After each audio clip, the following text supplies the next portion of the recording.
Olivier, partner Mazars South Africa, and I'd like to welcome you to another installment of Mazars 3-Minute Spotlight, where we have express interviews with industry experts. Today I'm joined by Susan, who is our South African real estate expert. Susan, thanks so much for taking the time today. Thanks, Vian. Susan, so let's kick it off. So coming out of COVID at the end of 2021, we had interest rates sitting slightly above 7%. Fast forward to today, of course, and the interest rates have increased with almost 60%. Now, of course, that caused a lot of homeowners to experience some financial strain, but I want to understand, how did that impact property market within South Africa, especially debt-reliant companies that need to service that debt, as well as the overall price of property, both commercial and retail in South Africa?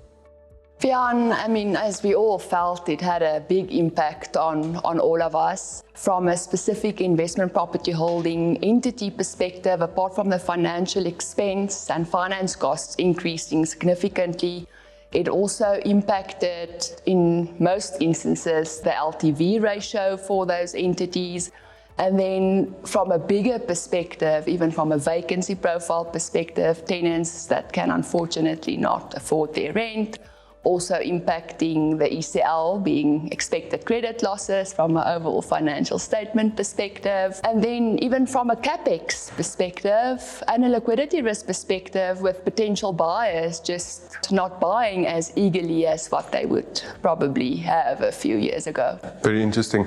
So, Susan, of course, we know South Africa to be an extremely diverse country from a cultural perspective, but just so from a property perspective. The yield that you'll get on a property in Sandton, Johannesburg is very different from a property yield that you'll get in Cape Town.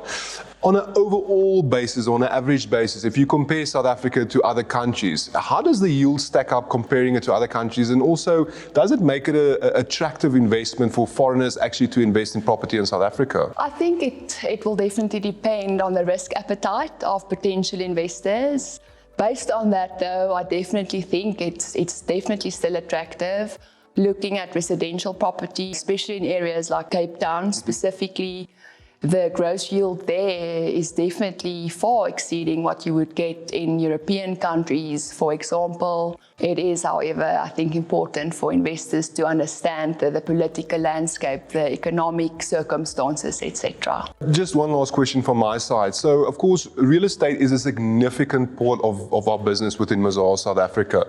And from that perspective, I want to understand, what are the services that we render to clients in the industry besides from the normal statutory audit? Yes, so our real estate and construction team consists of various specialists. That varies between corporate finance specialists, who's really looking into valuations, fair and reasonable opinions, tax compliance, tax consulting, especially within the REIT industry. And then we have accounting and outsourced services. And don't forget about our ESG and sustainability team, which, green loans.